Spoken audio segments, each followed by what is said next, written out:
Hello friend, कैसे हो? आपका मेरे यूट्यूब चैनल कनेक्ट विद विकास पर मोस्ट वेलकम है। फ्रेंड, आज हम जानेंगे कि राष्ट्रपति का चुनाव कैसे होता है और इसके चुनाव के लिए, राष्ट्रपति के चुनाव के लिए किन अनुच्छेदों में इनकी व्याख्या की गई है। तो फ्रेंड, सबसे पहले हम जो है आर्टिकल भारतीय संविधान के अनुच्छेद 52 में जो है ये इसकी व्याख्या की गई है कि भारत का एक राष्ट्रपति होगा और इस पद को ना तो खाली रखा जा सकता है और ना ही लीज पर दिया जा सकता है। अनुच्छेद 53 में कार्य संघ की कार्यपालिका की शक्ति की बात कही गई है। इसमें कहा गया है कि कार्यपालिका की शक्ति राष्ट्रपति में निहित होगी, लेकिन वास्तविकता में ऐसा नहीं है। वास्तविक शक्ति प्रधानमंत्री और मंत्रिमंडल में ही निहित है। राष्ट्रपति को केवल रबड़ की मोहर के रूप में ही यूज किया जाता है। फ्रेंड, जो अनुच्छेद 54 है, अनुच्छेद 54 में राष्ट्रपति के निर्वाचक इलेक्शन के बारे में व्याख्या की गई है कि राष्ट्रपति का इलेक्शन कैसे होगा, इसमें कौन कौन विधायक सांसद पार्टिसिपेट करेंगे, ये सभी बातें अनुच्छेद 54 में की गई है। अब हम राष्ट्रपति के इलेक्शन के, राष्ट्रपति के निर्वाचक मंडल के बारे में व्याख्या करेंगे, चर्चा करेंगे। फ्रेंड, जो राष्ट्रपति का इलेक्शन होता है, ये इस इलेक्शन में आम नागरिक वोट नहीं दे सकता। इसके लिए कई सारी जो है कैपेबिलिटी होती है। पहले कि व्यक्ति जो राष्ट्रपति पद के लिए जो है उम्मीदवार के रूप में घोषित हो रहा है वह भारत का नागरिक हो, वो बैंकक्रप्ट या दिवालिया ना हो, वह 35 वर्ष की एज पार कर चुका हो, वह विधायक या सांसद 50 विधायक या सांसद का समर्थन उसे प्राप्त हो, तभी यह निर्वाचन कर सकता है, उम्मीदवार का पर्चा भर सकता है। तो फ्रेंड, इसके लिए आनुपातिक प्रतिनिधित्व, एकल संक्रमणीय पद्धति, मेथड, मैकेनिज्म का यूज किया जाता है। इस बारे में हम चर्चा करेंगे। आप हमारे वीडियो में अंत तक बने रहिए। Keep watching, keep learning. तो फ्रेंड, अब हम समझेंगे आनुपातिक प्रतिनिधित्व, एकल संक्रमणीय पद्धति क्या होती है। फ्रेंड, एकल संक्रमणीय पद्धति यह राष्ट्रपति के इलेक्शन के लिए बनाई गई एक पद्धति है जिसमें सदस्य, विधायक, निर्वाचित विधायक, सांसद जो है वरीयता के आधार पर अपना मत देते हैं। अब हम समझते हैं मेथड को। फ्रेंड, राष्ट्रपति के निर्वाचन के लिए 2 फॉर्मूलों का काफ़ी यूज होता है। इन 2 फॉर्मूलों के कारण हम पूरे मेथड को समझ सकते हैं, पूरी पद्धति को समझ सकते हैं। फ्रेंड, पहला फॉर्मूला है MLA vote. MLA vote, total population of state, number of MLA into 1000 divided total population of state. तो फ्रेंड, उदाहरण के लिए हम उत्तर प्रदेश का उदाहरण ले लेते हैं। फ्रेंड, राष्ट्रपति के इलेक्शन के लिए 1971 की जनगणना को ही आधार मानकर राष्ट्रपति का इलेक्शन किया जाता है और 2026 तक ऐसा ही किया जाएगा। तो फ्रेंड, 1971 में उत्तर प्रदेश की पॉपुलेशन 8,38,49,905 थी और वहाँ के जो विधायक है 403 इंटू 1000, 403 इंटू 1000 डिवाइडेड बाई 8,38,49,905, जो ये वैल्यू है 2,08,064। 2,08,064 को 1000 से हम डिवाइड करेंगे तो 208 आई है वैल्यू। जो 208 वैल्यू आई है ये एक विधायक की वैल्यू आई है, यानी कि जो यूपी का एक विधायक की वैल्यू 208 है। तो फ्रेंड, इसी तरीके से हम एमपी की वैल्यू निकालेंगे। MP vote value, total of all MLAs vote divided total number of MPs, यानी कि जो देश के सभी राज्यों के जो उस समय एमएलए थे, निर्वाचित एमएलए थे, यह सूची इलेक्शन कमीशन ऑफ इंडिया जारी करता है।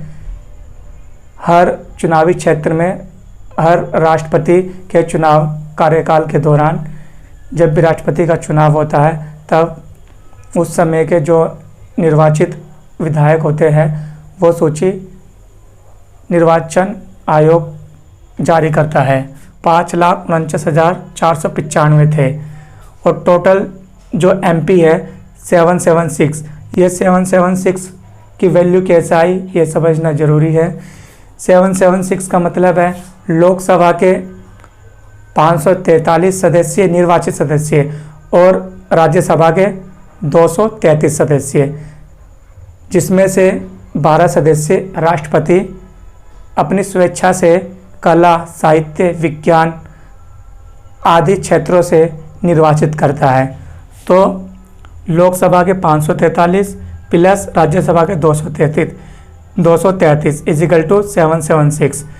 तो एक सांसद के मत की वैल्यू निकल के आती है 708। तो यहाँ पर एक MLA के वैल्यू निकल के आते हैं 208 और यहाँ पे एक सांसद की वैल्यू निकल के आती है 708। तो फ्रेंड अब हम आते हैं नेक्स्ट मेथड की तरफ। अब कुल सांसद वोट मूल्य प्लस कुल विधायक वोट मूल्य। तो कुल सांसद वोट मूल्य क्या है?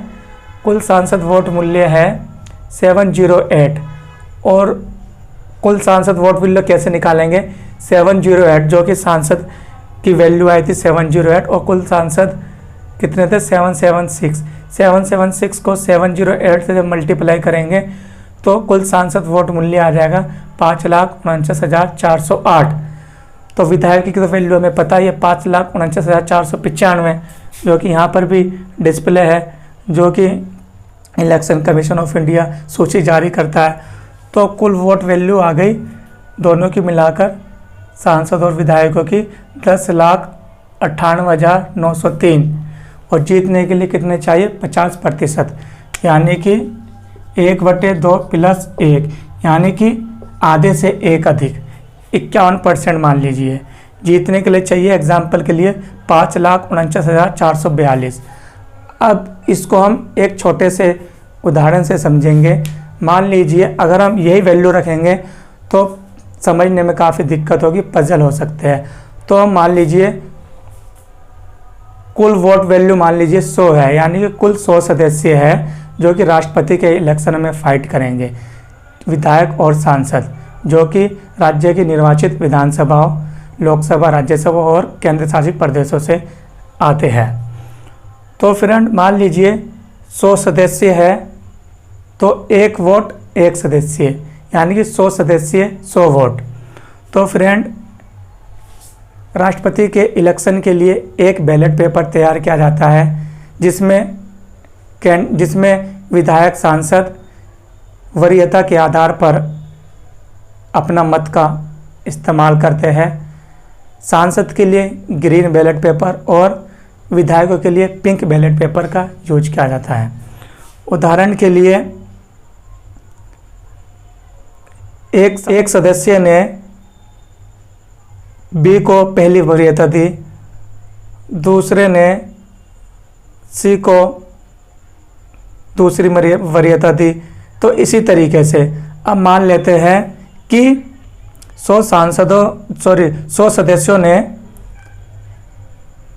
60 सदस्यों ने बी को 60 वोट दिए और 30 सदस्यों ने सी को 30 वोट दिए और बचे 10 सदस्य ने ए को 10 वोट दिए। मतलब कि 10 सदस्यों ने ए को फर्स्ट वरीयता दी, 60 सदस्यों ने बी को फर्स्ट वरीयता दी और 30 सदस्यों ने सी को फर्स्ट वरीयता दी।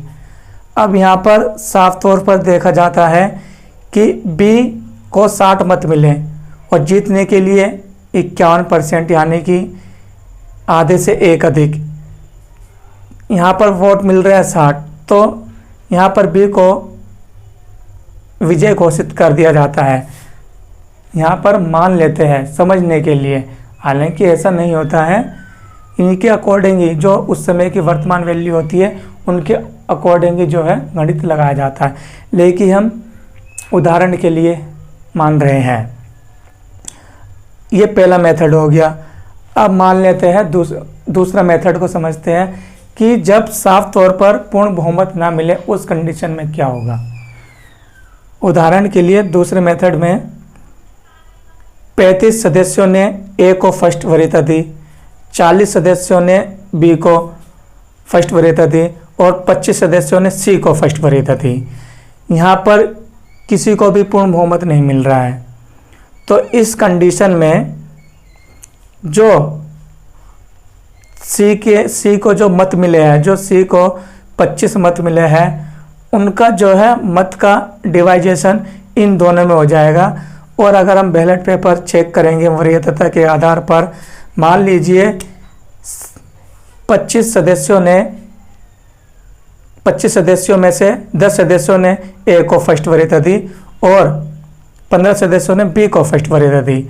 अगर हम इनको ऐड कर लेते हैं 35 10 45 और 40 प्लस 15 55, तो यहाँ पर बी को 55 मत मिल रहे हैं, यानी कि बी को यहाँ पर विजय घोषित कर दिया जाएगा, क्योंकि यहाँ पर बी को 50 से एक अधिक यानी कि 51% से ज़्यादा मत मिल रहे हैं। तो फ्रेंड, आज हमने जाना कि राष्ट्रपति का इलेक्शन किस तरीके से होता है और राष्ट्रपति,